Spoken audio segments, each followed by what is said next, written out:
Kwa heshima na taadhima na kwa ruhusa yako, naomba nimkaribishe naibu wa Inspector Generali kitengo cha askari tawala Bwana Nur Waigabo aweze kuzungumza machache na kuendeleza ratiba. Karibu sana.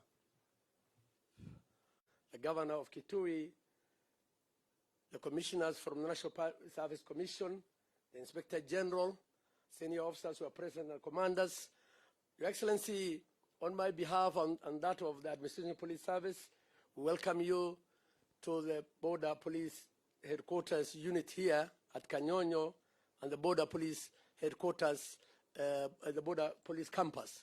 Your Excellency, this is where we train our men and women who have made a difference in the border management of this country.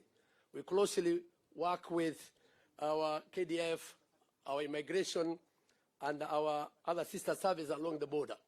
Your Excellency, we as the National Police, today as you have toured the airstrip, this is an airstrip where these officers have started, and we have partnered with NYS and the Kitui County. Your Excellency, this airstrip is a 40% complete, and we are requesting your government if they will be able to complete. Also, Your Excellency, the stadium you have seen, we have seen majority of officers who are injured in line of duty. We wanted to have a stadium, and therefore our officers, their skills, their welfare kitty, they were able to think about a vision of having a stadium. Your Excellency, you have seen for yourself, and we are requesting the Ministry of Sport to complete that sport complex, Your Excellency. It will be viable for Kitui County. It will be used by the National Police Service, and it will be one of the in this area whereby we shall have a stadium. Your Excellency, today we are happy that you have opened the hostel. This border police hostel came into a vision to these officers. Since independent, the police didn't have any hostel. Therefore, we are just using our private hostel, and sometimes it's hard when officers are injured. After they have been discharged from the private hostel, we usually take them back to their villages. And what we have seen, we have thought of having our own hostel, and this is the hostel where these officers, with their skills, with their manpower, with their kitty, they are able to have a hostel of this nature. The government was able to equip that hostel with an art of equipment, and today we are very happy as a National Police Service, as an Administration Police Service, that we have a hostel we can call home, and where our officers who are coming for rehabilitation, they will be able to be taken. Your Excellency, one thing we're asking for this hostel is phase 2, to be completed, the phase 2 of the hostel, and also we are asking if a wellness center can be constructed in this area. A wellness center will be a plus for us, a rehabilitation center will be a plus for us, and this will be a plus for the whole National Police Service. Also, Your Excellency, we have partners. The U.S. government has donated a mobile hostel, a 60-bed hostel. This hostel, we were able to take it to Lamu, where we were able to treat with the Lamu County 3,000 patients. We have also partnered with Kitui County, where we were able to treat last year over 2,000 patients. Therefore, we have a plan to take this hostel to some of the areas where our officers are and our camps are, in order to win the heart and mind of our communities. Your Excellency, ours is to thank you in your leadership and in your focus to improve the welfare of the police officers. Thank you, Your Excellency. And at this juncture, may I call upon the Inspector General to continue with the rest of the program. The Inspector General, sir.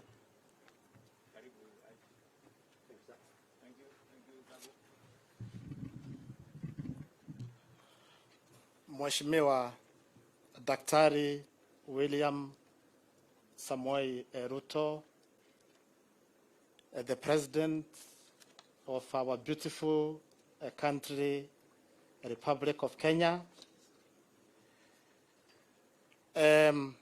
Wageni wengi ambao wako na sisi, sitawataja wote, mawaziri wako hapa, wameongozwa na waziri wetu Profesa Kindiki, magavana wako hapa, gavana wa jimbo la Kitui, gavana wa jimbo la Narok, permanent secretaries kadhaa wako hapa. Nyote karibu sana, fellow police officers. Mheshimiwa Rais, nitaanza na kukushukuru sana kwa kupata nafasi ya kuja kuketi na hawa wana polisi is a matter we cannot take for granted. We know how busy you are. Tunajua baada ya hapa huko na mkutano mwingine mkubwa kule Nairobi, lakini ulikubali kuja hapa Kitui County, Kanyonyoo, a police facility.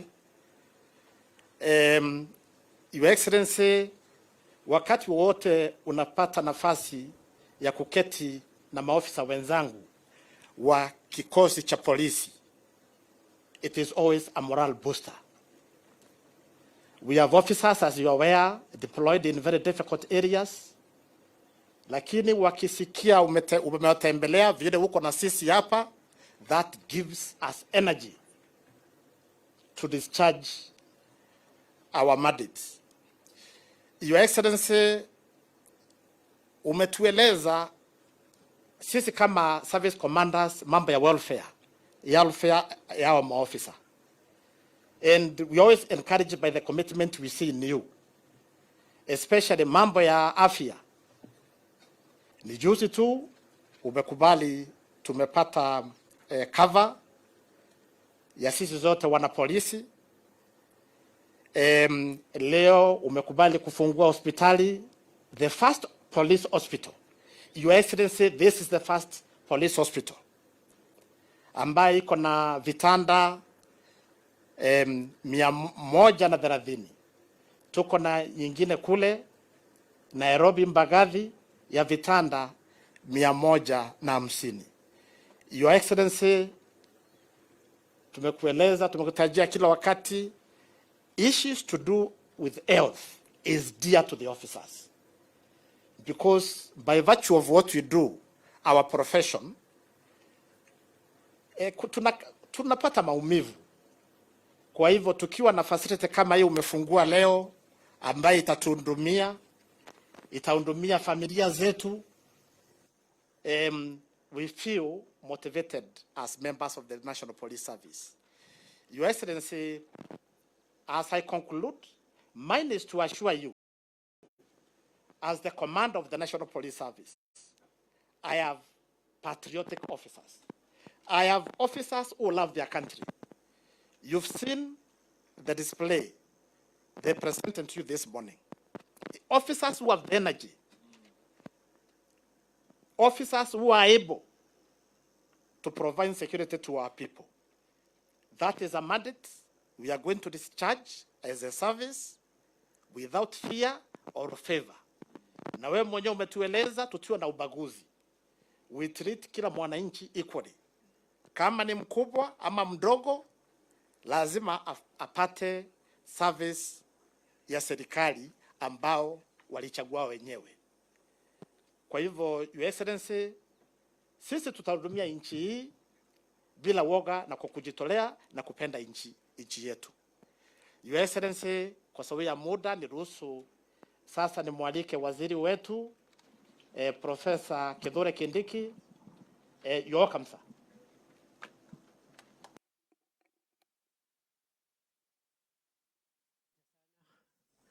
Mheshimiwa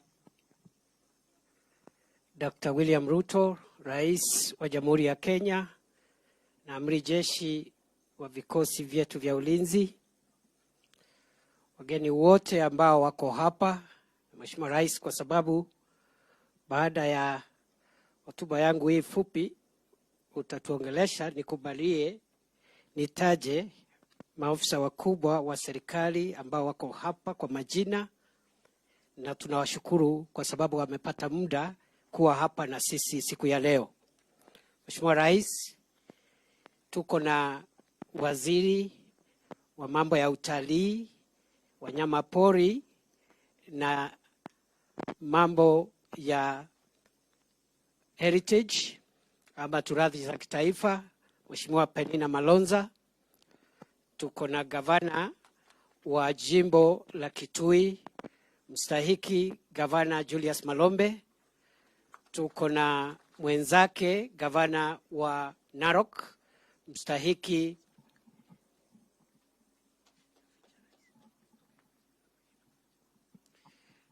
pole Mheshimiwa Rais, hao watu wa sinema wananiharibia kazi.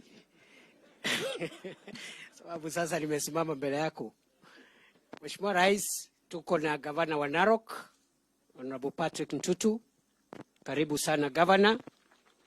Tuko na makatibu wa wizara wakiongozwa na katibu wa usalama wa ndani na utawala wa nchi, Dr. Raymond Omolo. Tuko na katibu wa kudumu katika wizara ya afya, Bwana Tum, ako hapa. Vile vile, Mheshimiwa Rais, tuko na uliyeteua kama accounting officer wa National Police Service, Banis Yalal. Mheshimiwa Rais, pia tuko na PS, nimesahau PS wa sports ako hapa, Jonathan Mueke. Tuko na mwenyekiti wa tume huru ya huduma ya polisi, National Police Service Commission, Kinuthia Wamwangi. Tuko na chairman wa kamati ya bunge ambao wanatusaidia kupata rasilimali katika idara hii yetu ya polisi. The chair of the Parliamentary Committee on Administration and Internal Affairs, the Honorable Gabriel Tongoyo, who is also the Member of Parliament for Narok West. Mheshimiwa Rais, tuko na maafisa wengine wote wakiongozwa na IG kutoka idara ya polisi. Welcome and God bless you. Thank you for coming. Mheshimiwa Rais, niruhusu niseme mambo yafuatayo kwa njia ya ufupi. Sisi kama Wizara ya Usalama wa Nchi na Utawala wa Taifa tuko na furaha kwa sababu umetupatia ile usaidizi na mwongozo ambao tumetafuta kwako kama kiongozi wa taifa letu, na tunakushukuru umepata muda kuja kuwa nasi hapa leo. Tunajua majukumu yako ni mengi na mahitaji ni mengi. Idara nyingi na taasisi za taifa letu la Kenya zinakuhitaji. We thank you, Your Excellency, for gracing this occasion and for supporting us in the Ministry of Interior and National Administration as our President and Commander-in-Chief. Mheshimiwa Rais, kitu ya pili, hospitali ambayo umeifungua leo ni hospitali ambayo imejengwa kwa takriban shilingi milioni 100 ambayo ni mchango wa ile kiti ya maafisa wetu, welfare kiti ya maafisa wetu, and I really want to thank them for the contribution of this facility. Na vile vile serikali imetusaidia na equipment ya about 250 million ambayo umeona wewe mwenyewe. We still need a few more equipment, but we think we are almost there, and this hospital will go a long way in supporting our operations. As you are aware, Your Excellency, sir, this facility here, the Kanyonyoo Border Police Campus and Training Center, is supporting the operations that we have in the northern part of Kenya, mainly border patrol and surveillance, and also the officers who are helping us with counter-terrorism measures, and also finally the officers increasingly now whom you have deployed to assist us to deal with the problem of banditry in northern Rift Valley. So this is a very critical facility. You have seen for yourself the energy, commitment, and intellectual prowess of our young men and women in uniform who have sacrificed a lot to deal with very complex security challenges that are facing most parts of our country, especially in the north. Kwa hivyo, Your Excellency, we will request you to give us a little more support, and you have already indicated you'll be supporting us, and therefore I will not want to preempt you. But Your Excellency, as the command of the National Police Service has said, we will be happy if the airstrip is completed and also the stadium, and you will guide us on how we can have those facilities completed, and we'll be very much grateful. The third issue, Your Excellency, is much of the training that takes place here is the training of the formed units.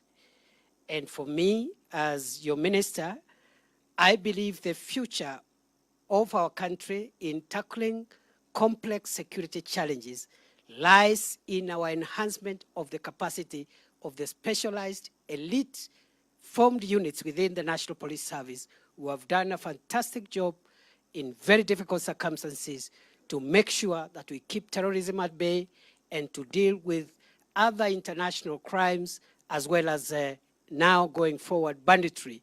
And therefore, I believe that this is where the future lies in enhancing our capacity in the farmed units.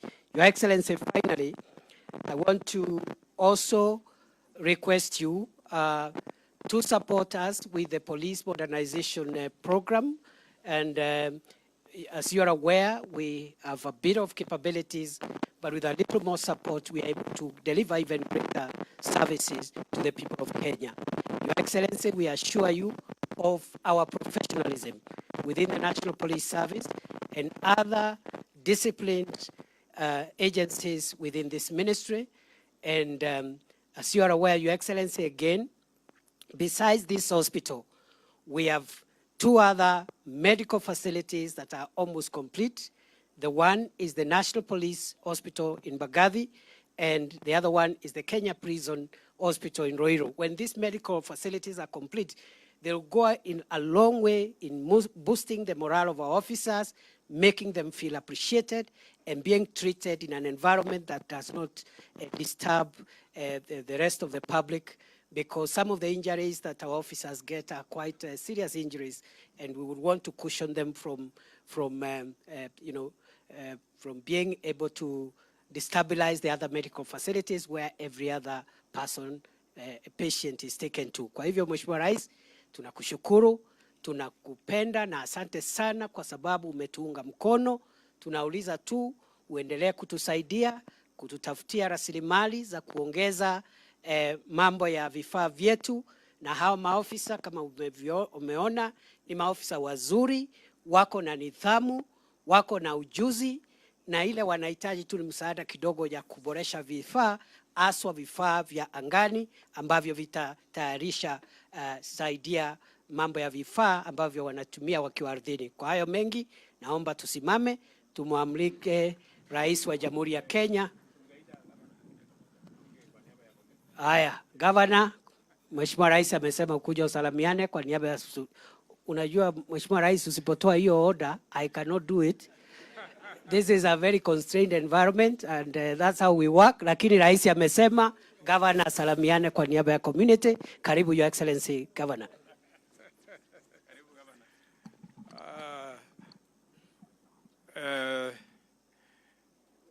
Your Excellency the President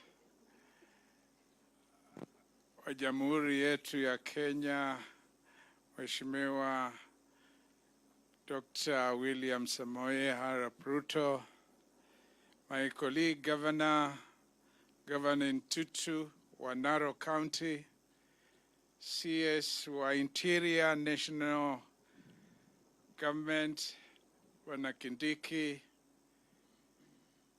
my former colleague and CS wa Tourism, Heritage and Wildlife, Penina Malonza, PSs ambao wako hapa, the Inspector General of Police and the Deputy Inspector Generals of Police, madaktari ambao wanahudumu kwa polisi pia ambao walituonyesha hii hospitali, mabibi na mabwana, yangu ni machache. Kama governor aliyechaguliwa hii county, nataka kuchukua nafasi hii nimkaribishe rais wetu hapa Kitui, kwa sababu hapa tuko ni Kitui County. Watu wa Kitui walipeana 300 hectares here initially, na wakaongeza another 5,300 acres. And courtesy of that, mambo yanaendelea. Nataka nimshukuru pia Deputy IG Noah Gabo kwa sababu alinialika hapa a few months after I was sworn in as pioneer governor wa Kitui County mwaka wa 2013. Kulikuwa na maafisa ambao wamemaliza kozi yao na akaniambia nije tuwe pamoja, na nilikuja. Wakati huo hii facility ilikuwa ndogo, lakini sasa naona imeshapanuka na hii ni kitu mzuri sana. 2 or 3 of the facilities which are being developed here, Your Excellency: the hospital, which is part of the health sector, is a devolved function. Mambo ya sports, we can say, is a concurrent function in the sense there are parts which are supposed to be performed by the national government and other parts by the county government, na kwa hivyo kushirikiana kuifanya hiyo kazi itakuwa muhimu sana. Na kwa hivyo nataka kukuhakikisha where collaboration is required. And I thank Mr. Gabo when he said wana hii mobile facility ambayo ilienda Lamu na ikaja Kitui. Kitui katibu watu 2,000. Hiyo ndiyo inatakikana in our country, where even if you are the disciplined forces, na hapo nyumbani, and I am talking about the past. We don't want to stay fixated in the past. We want to ask ourselves, now tunaenda mbele, what do we do differently? What we do differently tukienda mbele, even if you are disciplined forces and you are located in a place like this, please try as much as you can to work with the community, to be friendly with the community. Na nataka kukuhakikisha Rais, hii AP Border Patrol Unit inafanya na inaishi vizuri sana na watu wetu. Mimi nina ushuhuda ile inaitwa testimony, kwa sababu wakati nilipochaguliwa nilikuwa natembea hapa kutoka pande ya Kitui kwenda Mwingi. Mwingi, this is the main way you go to Mwingi from Kitui town where the county headquarters are. Na wakati nilishindwa kura, ama to put it more correctly, when I was not announced the winner, na mtu mwingine akaingia, nilikuwa ninapita hapa kwenda kuomba kura. And what I witnessed from the officers wa hii patrol unit is nothing but professionalism. Walikuwa wanasimamisha magari, na from their training, because they are trained even to sniff where there could be possibilities of insecurity, wanatoa watu kwa magari na wanatoa kwa heshima, na watu wanaambiwa vukeni where pale wameenzeka vitu vya kuzuia watu kupita, na wanaenda mbele na gari inakaguliwa. Hata wao wanatoka bila mizigo yao na wanaenda mbele, gari inakaguliwa kabisa. Na hiyo ni muhimu kwa sababu wanatutunza sisi tusiwe kwa hatari. Na hata mimi nilikuwa nimeambia madereva wangu, security wangu, tukifika hapo tukisimamishwa tusimame, mfungue vioo na mujibu maswali kwa heshima. And the officers were very professional. They will ask us, good morning or good afternoon, mnaenda wapi ama mnatoka wapi? And then they talk nicely and ask us questions which are designed to ensure security is maintained. Kwa hivyo, allow me, Your Excellency the President, in front of you, niseme these are professional officers. Wamesaidia sana. You know, a lot of us who live in Nairobi don't realize why we have had things peaceful. It's because partly of what they do here. Na nataka hata mimi kushukua nafasi hii ni washukuru. shukurani kubwa kwangu, kutoka kwangu. Muendelee hivyo hivyo na tusiangalie nyuma. Rais wetu, wewe ni mtu wa kazi. Leo najua una another function where all the 47 governors we are supposed to be. I was supposed to be on that side. But kwa sababu ile heshima ambayo tunapeana sisi magavana na rais wetu na deputy wake, tumesema rais akiwa kwako, county kwako, na wewe ni governor, please all the other things become secondary. Kwa hivyo hiyo nilisema iwe secondary, niwe hapa nikukaribishe, na tukitoka hapa tutaenda na wewe. Asante sana Metitu Ole Kato, kwa sababu hiyo ameshikanisha vile hiyo itafanyika. Tutaenda na wewe mpaka niwe kule magavana wenzio watakuwa, na nadhani ndugu yangu Ole Ntutu pia tutakuwa na yeye. Na kwa hayo machache, because sasa ni mimi nitakualika, si Kindiki. Wajua Kindiki alikuwa senator. Na nadhani kwa sababu walikuwa wanaita magavana to grill them. Ajui when the governors are elected and they are in their county, huwezi kutaja majina lao peke yao. Lazima uwaite wao wenyewe wakaribishe rais, hata ikiwa ni sherehe ya aina gani. Kwa hivyo hebu nichukue nafasi hii nimkaribishe rais wetu. Tafadhali tusimame tumkaribishe vizuri. Karibu rais, karibu. Thank you. Thank you, Governor. Asante sana Mheshimiwa Governor. Tafadhali tuketi. Asanteni sana.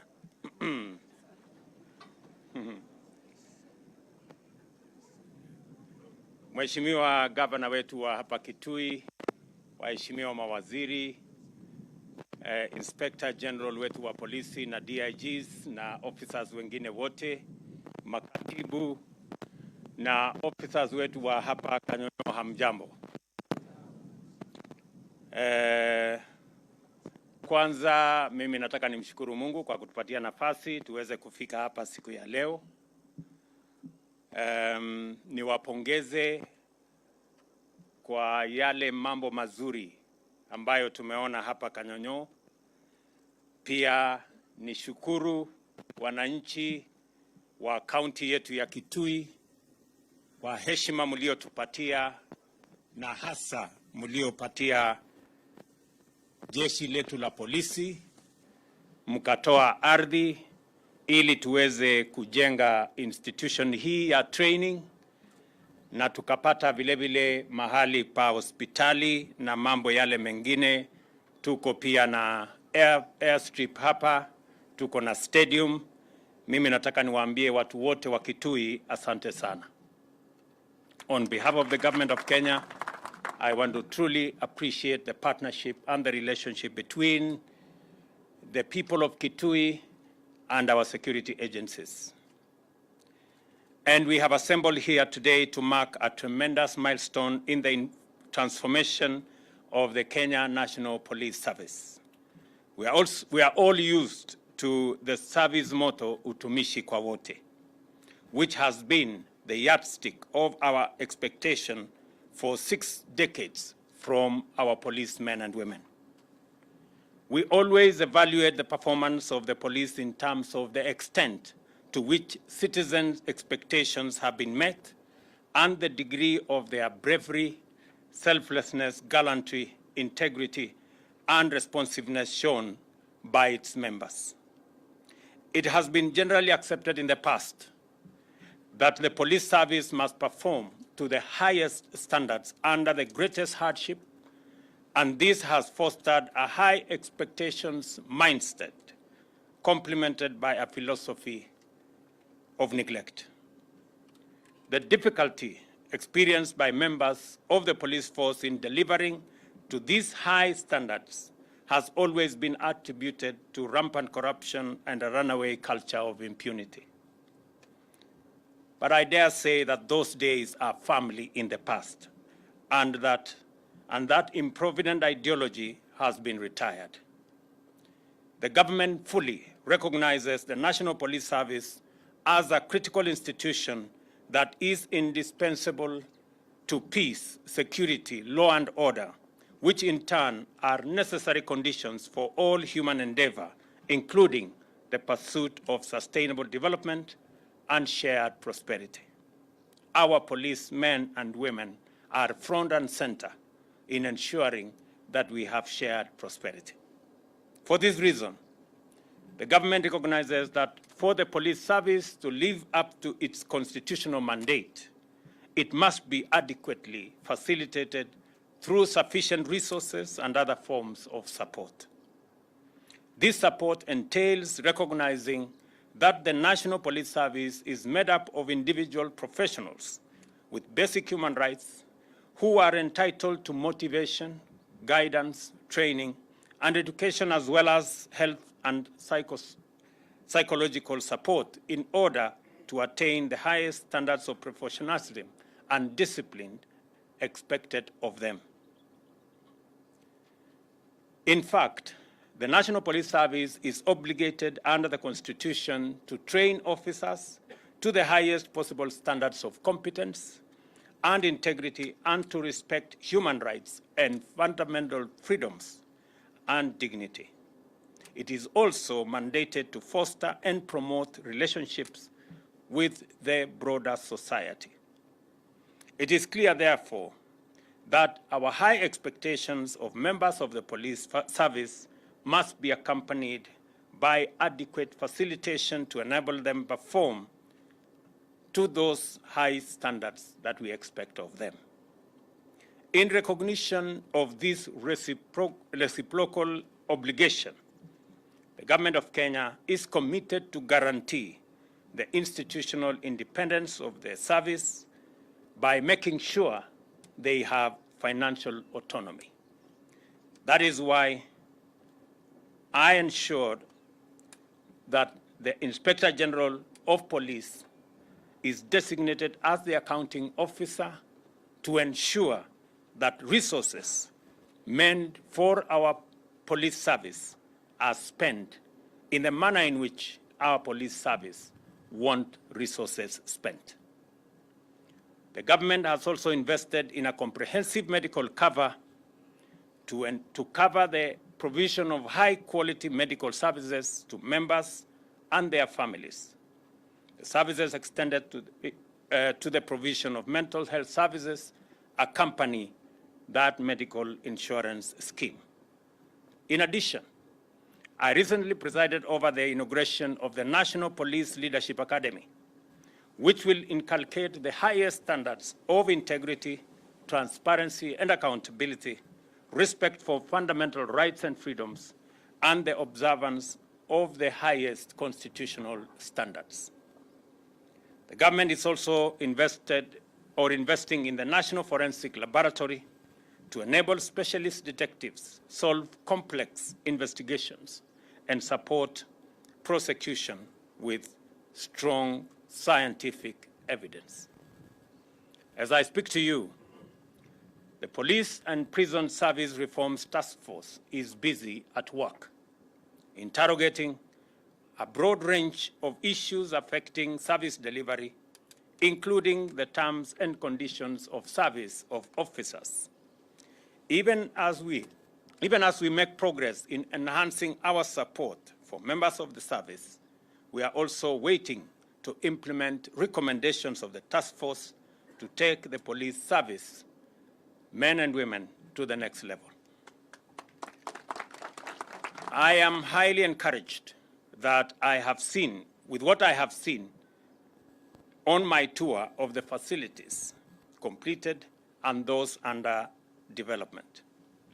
They are magnificent symbols of Kenya's commitment over police service over our times that is professional and that is adequately empowered to give Kenyans the best service. The Border Police Training Campus, Kanyonyoo, is a diverse infrastructural complex and a fine testimony of our aspirations to enhance peace, security, law and order by providing members with the best facilities to unlock their highest level of professional performance for the benefit of the people you serve. When I saw what the men and women in this campus go through, it gave me a lot of confidence that the future of our country is in safe hands. And this continuous training of our special units is going to guarantee what the police service constitutionally is mandated to do for our country.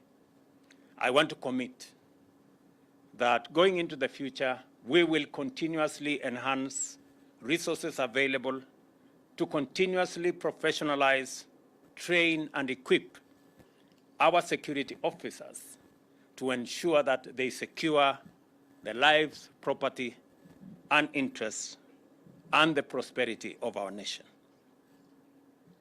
Let me also say that I have already asked the Minister for Interior to work with the IG of the police on a modernization program that is going to see the government of Kenya spend an extra 20 billion shillings to improve both land and air facilities and equipment for our police service to be able to deliver on their mandate. The Border Police Hospital, a 130-bed level 4 facility, will offer specialized medical services, including critical care to police officers, their families. I want also to confirm here to the people of Kitui that this facility will also be available for the community in this area of Kanyonyoo. And we are going to have a conversation with the governor and the county government of Kitui on how we are going to structure the relationship so that this facility can equally benefit the community here in Kitui. I also want to say all the other facilities, including the airport and the stadium that we are building, are available for use by the community here and the people of Kitui County, alongside all the other Kenyans that may want to use these facilities.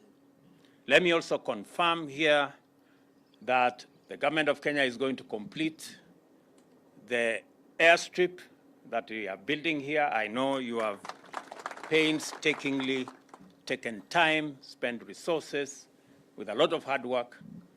I now want to confirm to you that the Ministry of Transport will take over that facility and make it ready for use by both this facility and the people of Kitui County.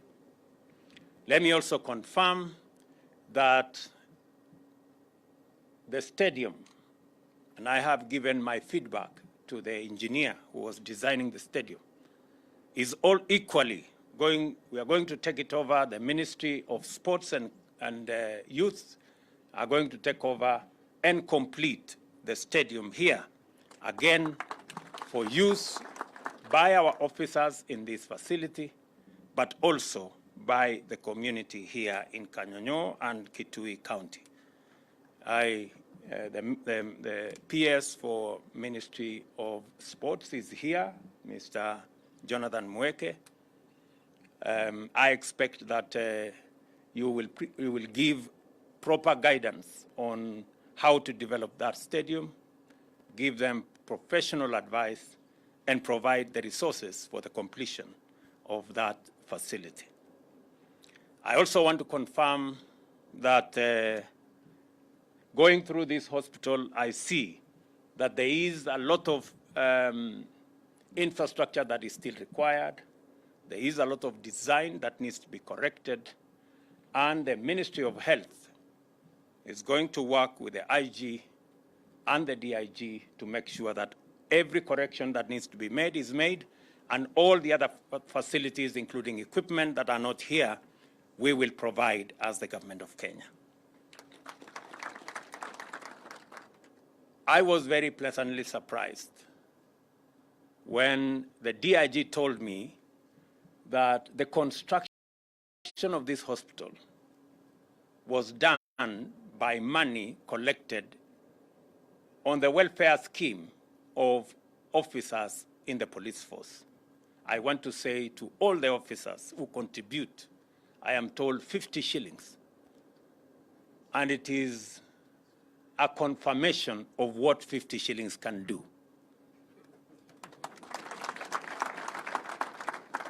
It is quite a learning curve that 50 shillings can build a 100 million shilling hospital.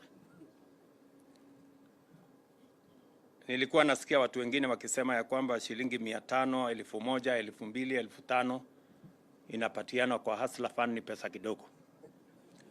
Mimi nataka sasa niwaulize kama wakipata nafasi wakuje hapa Kanyonyoo waone hospitali ya shilingi milioni 100 imejengwa na shilingi 50. I think they might revise their thinking and they might know what it means to pull together. From time to time, police officers have had to endure the risk of fatal and sometimes life-threatening injury, as well as highly stressful and traumatic conditions in the course of serving and protecting us. This hospital demonstrates that we have come of age and are willing to acknowledge and embrace and take measures to rehabilitate those affected by post-traumatic stress disorder, as well as combat trauma. The Kanyonyoo Sports Complex, which is still under construction, represents our commitment to the holistic health and well-being of members by providing leisure and recreation facilities which not only enhance physical fitness, but nurtures athletic and sporting talent, while also giving positive psychological intervention. It is therefore important, with the support of the Government of Kenya, that the Inspector General considers ways and means of actualizing the promise of this complex by ensuring that the service employs sufficient specialist medical professionals. Nimeona ya kwamba hapa mko na daktari mmoja na health workers wengine. Please work out with the Ministry of Health on the level of personnel required in this facility so that we can work with the Inspector General to make sure there are adequate human resource, doctors, nurses, clinical officers, and all other critical care staff to manage this facility optimally. The border police airstrip is critical to the police work for logistical and operational support, as well as emergency transport to evacuate casualties, insert and extract deployed tactical units, and supply essentials. This form of support is essential for officers working in difficult, distant, and volatile areas and can make the difference between success and failure. For this reason, it is important, as I have said, that this airstrip is completed, and I undertake that the Ministry of Transport will do the completion and ensure that all necessary navigation equipment is available to make this facility operational. I commend the county government of Kitui for embracing and supporting the development of this campus, and by working with our security agencies to ensure that there is a seamless coordination and collaboration between the community and the leadership of this campus. I also thank all partners, local and international, for various forms of support to the Border Police Unit. The U.S. Embassy in particular has provided mobile field hospital, which we just saw here, which have served close to 4,000 people in Kitui and Lamu counties. I salute the National Police Service for undertaking diverse initiatives and building positive relationships with the local community. Provision of medical services to the public and medical clinics to the locals, as well as the sharing of sports facility with the local population, demonstrate that the service is alive to Article 244 of our Constitution, which calls for fostering and promoting relations and best relations with society. I appreciate the fact that National Police Service is taking advantage of its institutional autonomy to radically improve its professional standards and service delivery while building strong relationships with the public. We are advancing rapidly towards the police service envisaged in our Constitution. I also appreciate with gratitude the indispensable role played by our officers and honor the sacrifices of those who have paid the ultimate price in order to keep criminals at bay and to keep Kenyans safe. We will always remember with humility, gratitude, and admiration the ultimate sacrifice of those officers who lost their lives in the line of duty, and for the sake of their departed souls, will do everything within our power to enhance the welfare and terms of service of all members, including their families. I also recognize the bravery of our Border Police Unit and members of specialized teams, including the Special Operation Group, SOG, and the Advanced Tactical Operations Urban-Rural Formation, who continue their admirable work of defending key national interest installations. The government will take the security of the nation and every citizen seriously, and we therefore commit to raise the institutional, professional, and operational capacity of the service and make it optimal. We shall sustain our endeavor to complete the turnaround of the National Police Service for the benefit of both our officers and the people of Kenya. As I have said, and you will see in the coming months, we will ensure that we build the institutional capacity, the technical capacity, equipment, and other facilities necessary for our police men and women to be effective, to take charge of their mandate, and to deliver to the people.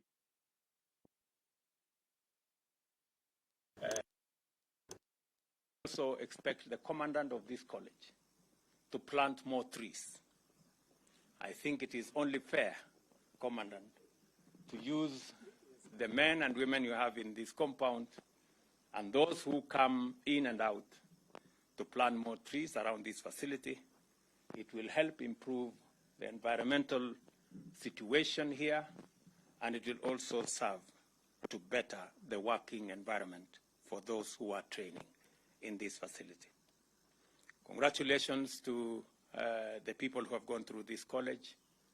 We wish you well in all that you do, and you have our unqualified support as you defend our country, as you keep criminals at bay, and as you keep Kenyans safe. With those many remarks, ladies and gentlemen, let me take this opportunity. Our disciplined forces for standing firm to defend our nation. I want to commit to you that we will respect the independence of the police, the operational independence of the police, the financial independence of our units, for them to discharge their responsibilities without fear, without favor, without bias, so that every Kenyan can enjoy the services of our security men and women. I have already informed the leadership of our police that we do not need them to assist us on matters politics. We have enough lobby groups, we have enough pressure groups, we have enough officials of parties to work with us on matters politics. The only thing that we ask of you is to discharge your mandate and make sure that all Kenyans are safe. their property is safe and our country is safe. That's all we ask of you. It is your constitutional mandate, and we will do our utmost to support you so that you can discharge your mandate. I also want to single the men and women in our disciplined forces who refused to be recruited into political schemes and machinations in the last general election. I commend you for your professionalism, for your commitment to country, and for being independent of all political and other persuasion. And it is right what you did. Today, much as there is political debate in Kenya, that political debate, though healthy, it is necessary for our friends to know that the servers were open when we all went to the polling station, the IEBC, and our agents. The servers were open when we all were identified biometrically, and each and every one of us was given a vote to cast. The servers were open. It is also true that when the counting was done and the results were posted on the portal, the servers were open. It is also true that when the IEBC was tallying results at Bomas, the servers were open. It is also true that when the matters went for validation in court, the servers were open. It is also true that when the court made a determination of the last general election, the servers were open. To now turn around and pretend that servers to be open at this point in time is to take us for granted, is to believe that there are fools in Kenya. I want to tell our friends that the servers have always been open. They were open during the identification. They were open during the voting. They were open during the posting of the results. They were open during the tallying in Bomas. They were open when the results were announced. They were open when the matters went to court. The servers were open when the court determined the election. To now pretend and tell us about servers is an insult to our collective intelligence, is an insult to our democracy. And I will inform you that there is a big shortage of fools in Kenya. And let me, for the record, paraphrase Bob Marley, who said, "You can fool all the people sometime, and you can fool some of the people all the time, but you cannot fool all the people all the time." So let us understand one another. Mimi sitaki kusema kuzidi hapo. Nilikuwa tunatambua kazi mlifanya, kuwa wangwana, kusimamia taifa letu na usalama wakati wote, na mimi nataka niwaulize muendelee na hiyo kazi. The Border Police Unit Hospital, I declare, is now officially open. Thank you very much, and may God bless you. Asante sana. Asante sana Mheshimiwa Daktari William Ruto. Nitaomba sote tusimame Nimwombe Mheshimiwa Rais wakati wa kuondoka nikubalie tu